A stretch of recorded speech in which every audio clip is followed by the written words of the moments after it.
Round one, fight.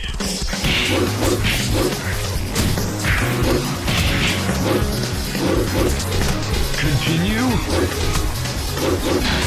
Great. You are the champion. KO. Undisputed was released 6 weeks ago in early access on PC. Now, before I get into this critique, let me offer you some context. The game currently costs £25. It's gone through 2 beta iterations, and since its early access release, it's had 6 updates, some small, some large. So with that being said, I've been trying to get a gauge from the general consumer if expectations, considering its early access, have been met.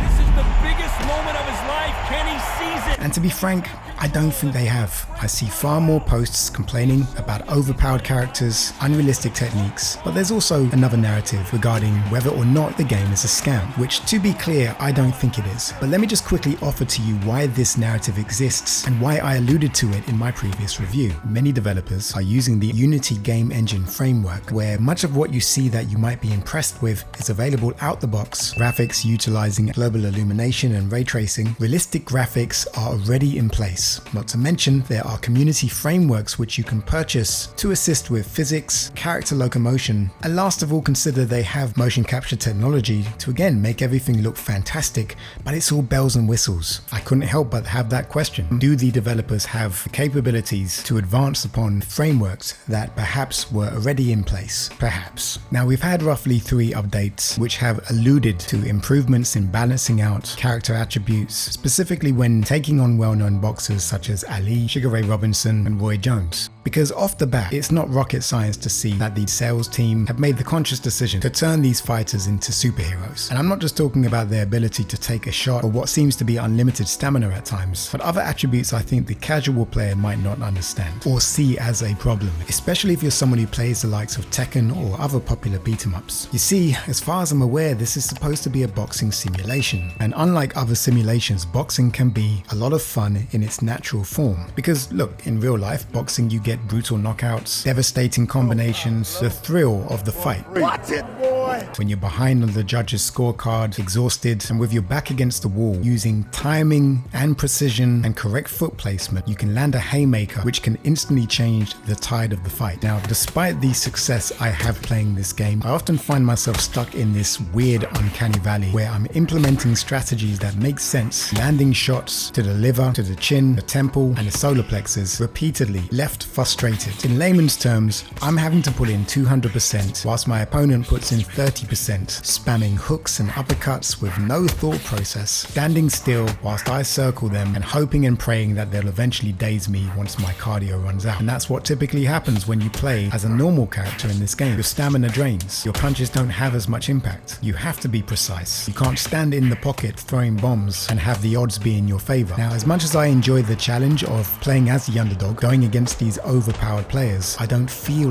like I'm playing a boxing game. The boxing does exist, the fundamentals are mostly there, but I feel like I'm playing boxing and my opponent is playing Tekken or Street Fighter. That's the best analogy I can give. I'm going to use Sugar Ray Robinson as a great example of this. Sugar Ray Robinson is known for his technically savvy uppercuts, and I say technically savvy because he would often throw the bolo punch, the bolo uppercut, where you get this whiplash effect, but you still need to transfer energy from your lower body. Now, although he would land multiple uppercuts, the momentum would be shifted from throwing left to right, left to right. Now, in this game, he's not really torquing his body into the shots. They're essentially non-telegraphed arm punches with way too much pop on them, and it looks ridiculous. And that's not even the main issue. The distance he's able to gauge with these uppercuts, specifically his body uppercuts, is not realistic. He's able to spam uppercuts with the same hand repeatedly without losing stamina. And just using uppercuts as an example, I'm having to stay on the outside, not based on skill, but based on this exploit. And that doesn't make for a fun game. That's not boxing. I think the majority of us have simple expectations. If I am to see Sugar Ray Robinson throw 3 uppercuts hitting nothing but air, then instinctively I'd look to enter the pocket and throw some body shots of my own, thinking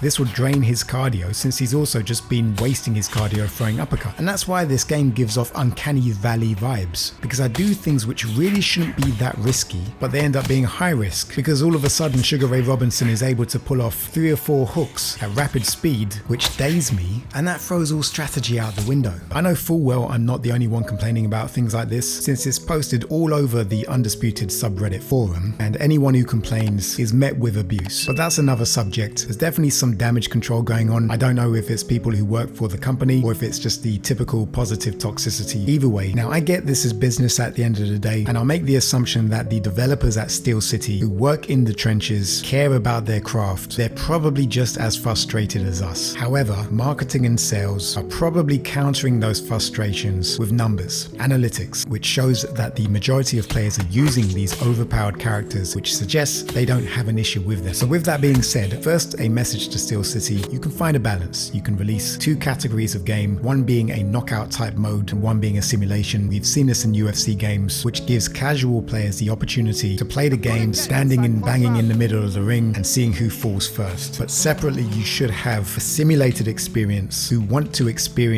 stamina drain, punching fatigue, and vulnerabilities, which you find in real boxing or sports combat. My second message is to the popular YouTubers or Twitch streamers: if you genuinely want this game to succeed and you're not just jumping on the bandwagon for clicks and views, monetization, let your balls drop and start playing with the underdog characters, okay? Let your balls drop, because raving about how good you are or how you demolished a try-hard cheater when you're not that far from that description yourself really isn't helping the cause. Take a risk, don't be afraid to damage your record, and encourage your large audiences to appreciate the sweet science. Anywho, let's see how Steel City deal with what I deem to be exploits which take away from the true potential of this game. I cover all aspects of Undisputed, and I also offer technical breakdowns, so if you want to see if I'm all bark and no bite, make sure to check out those breakdowns too. Have a good weekend, and I'll see you guys next time. Peace.